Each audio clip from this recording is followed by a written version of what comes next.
Perkenalkan, nama saya Ibu Eha Julaiha, bertempat tinggal di Dusun Desa Cikemulan, RT 5 RW 1, Pangandaran. Usahanya usaha kerupuk dengan nama Kerupuk Pada Suka. Dinamakan ini kerupuk uyel, bentuk dua warna, yang putih sama yang kuning. Dominan yang kuning untuk Pada Suka Cikemulan. Didominan dengan rasa ikan yang kebetulan itu diambil langsung dari tukang jaring, ikan layur. Ya istilahnya dari step by step, dari nol. Kebetulan waktu itu orang tua bekerja di bidang kerupuk. Kalau zaman dulu itu usaha itu adanya step generation, jadi nggak ada sekolah bisnis kerupuk, nggak ada, belajar step by step gitu.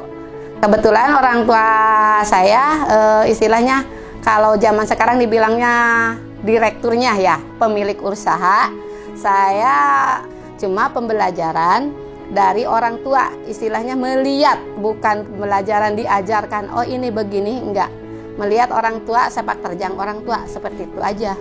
Tapi alhamdulillah karena mungkin ada turunan gitu.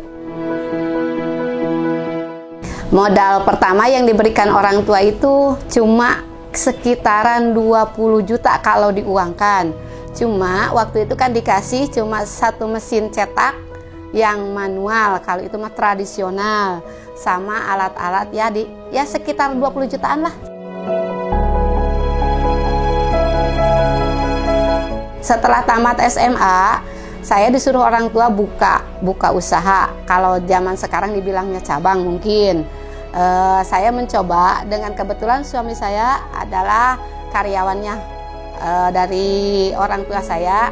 Ya dari situ mungkin ada bekalnya di situ. Cuma mengandalkan bekal dari belajar sebagai karyawan. Memulai usaha itu ada jatuh bangunnya. Yang pertama kita pemasaran, belum tahu gimana pemasaran, yang semestinya cuma mengandalkan belajar dari orang tua. Tapi dengan kegigihan dan ketawakalan, alhamdulillah. Waktu itu baru mencapai 50 kilo per hari itu. Dengan cara dibikinnya yaitu yang tradisional mungkin. Ya yang namanya memulai usaha, kita kan harus berkorban dulu. Sementara kan modal masih ya istilahnya ya seadanya. Istilahnya gimana ya, kalau yang modal kecil jadi nggak bisa besar-besaran, cuma nitip-nitip di warung aja. Untuk waktu-waktu ke belakang ya istilahnya nggak memikirkan untung-untung rugi, yang penting berjalan dulu. Istilahnya udah stabil, ada 10 tahun ya mungkin, udah punya tanah sendiri, udah punya wawasan, udah punya pemasaran. Ya dibilangnya udah enak lah, dibilang enak, tapi kan penghasilan masih kurang. Kita kan mau untung lebih, ya berusaha.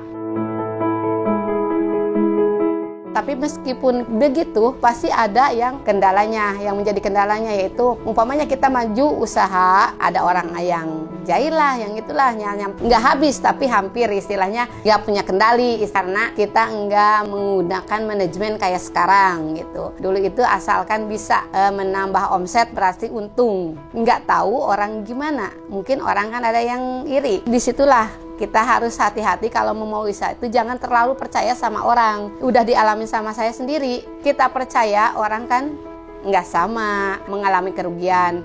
Di situ kita belajar untuk memanage. Nah untuk kemarin-kemarin dari harga melonjak sampai sekarang belum pulih itu. Di situ yang sekarang dialami. Mungkin semua usaha lah sama. Untuk sekarang ini nggak untung banyak lah. Mungkin orang lain bisa untung banyak, entah tahu dari mana. Untuk kerupuk minyak mahal, aci mahal, dijual susah. Kenapa? Karena di sini banyak saingan yang banting harga. Saya kan nggak banting harga, saya tetap di harga istilahnya harga stabil. Nggak mau istilahnya kalau orang lain jual 5.300, aku tetap 5.200. Di situ mungkin pemasaran agak telat, tapi kan kita menjaga kualitas, disitulah. Gini, yang namanya jahil kan orang bukan jahil ya istilahnya. Kalau dibilang bahasa kerennya kita nggak kontrol. Kenapa dia bisa melakukan itu? Karena kita nggak kontrol ya. Kita nggak kontrol gimana? Terlalu percaya kan? Kita mempercayakan sesuatu kepada orang itu melebihi kepercayaan kita. Kitanya nggak kontrol, yang dibilang namanya keteledoran. Itulah maka dia orang bilang mah jahil. Bukannya jahil, kita nggak kontrol. Sebetulnya seperti itu. Seandainya kita kontrol, mungkin kejadian itu tidak bakalan kejadian. Di pemasaran, karena banyaknya yang istilahnya modalnya stabil, bisa mencari bahan baku yang untuk aku cuma 1 kintal, dia bisa ngambil 1 ton. Jadi bisa ngambilnya dari laba itu. Jadi dia bisa banting harga. Misalnya untuk orang lain bisanya produksi 5 kintal dapat bati 500. Aku untuk 500 itu kan nggak bisa 5 kintal dari 1 kintal. Orang lain mengambil bati dari 5 kintal, kita mau ngambil bati dari 1 kintal. Jadi gimana caranya kita? Ya tetap kita mah bertahan di harga. Orang lain mah nggak bertahan di harga. Yang penting dapat 500.000. Seperti itu. Kenapa nggak ada kestabilan harga? Jangan sampai kita jual 5, 10.000. Dia jual 5 itu 5.000, jangan sampai seperti itu. Itu keinginan dari pihak kami selalu yang ada di Pangandaran. Dibilang berhasil itu mungkin menolong orang lah, istilah bahasa keren anak-anak mah mungkin bisa menolong orang. Dibilang berhasil dulu, nggak dilihat punya mobil punya apa, itu kan bukan berhasil, itu mah pamer lah istilahnya. Kalau buat saya berhasil itu orang lain susah bisa ketolong, bisa istilahnya mencukupi kebutuhannya. Berarti ibu bisa menolong orang dengan cara istilah dia bisa memenuhi kebutuhannya. Cuma yang paling kecil lah, nggak muluk-muluk. Kalau dibilang orang lain yang berhasil itu punya mobil, punya rumah, punya omset. Kalau ibu mah cuma itu aja lah, keberhasilannya cuma seperti itu gitu. Belum bisa seperti pengusaha-pengusaha besar gitu. Istilahnya bermanfaat lah, mudah-mudahan, amin gitu.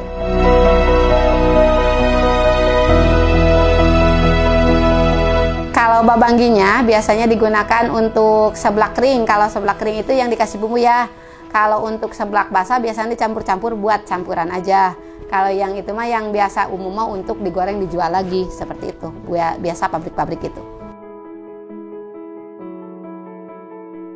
Cita-cita kedepannya sih pengen istilahnya pemasarannya seperti dulu-dulu. Seperti ya belum pernah kena istilahnya kena kebul orang gitu ya. Omset 1 hari itu sampai 3 kintal, 4 kintal. Mudah-mudahan kedepannya bisa semula stabil gitu. Jadi istilahnya perekonomian nggak sampai merat-marit kayak sekarang. Mudah-mudahan ada kerjasamanya dari pihak industri, yaitu dengan adanya kesetaraan harga dari orang-orang yang istilahnya mau berusaha, jangan ingin ngambil barang tapi nggak tahu bayar.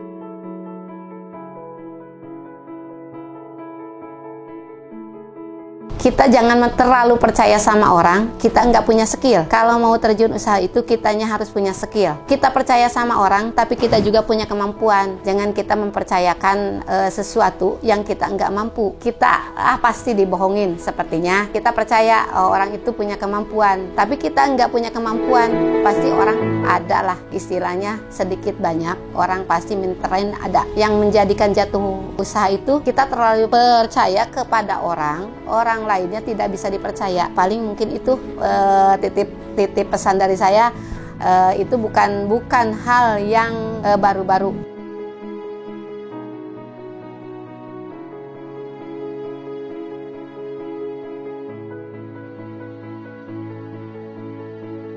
Saya bergerak di bidang kerupuk itu sudah lama ya. Yang pertama, kita menyiapkan bahan yaitu dari tepung tapioka, gula, garam, ikan, sama penyedap. Yang paling utama itu. Ikan diambil langsung dari nelayan. Kalau dulu kan suka ada suplai tapi kualitasnya kurang bagus. Ikan direbus, diambil sarinya semua yang tinggal tulang belulang. Terus disatuin sama bumbu-bumbu, langsung diuap. Jadi dimatenginnya begitu. Nanti berbentuk jelly. Nah, bumbu itu nanti disatuin lagi sama tepung. Udah berbentuk adonan. Nanti dimasukin ke mesin, dari mesin dan dibres, langsung dicetak. Habis dicetak, dikukus. Setelah dikukus, dijemur.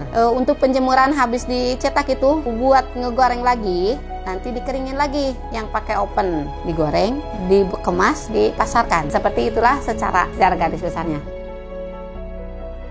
Kebetulan saya di sini bisa jual kerupuk mentahnya, yang itu untuk grosiran, istilahnya grosiran. Kalau per di atas 2 kintal itu biasanya 15.000, di atas 5 kintal 14.000. Itu di tempat yang biasa yang ingin itu langsung telepon. Biasanya yang ke telepon saya yaitu yang di WA 081 323 327 123. Itu yang biasa pesan. Kalau yang mau diantar itu biasanya ongkosnya lain lagi gitu.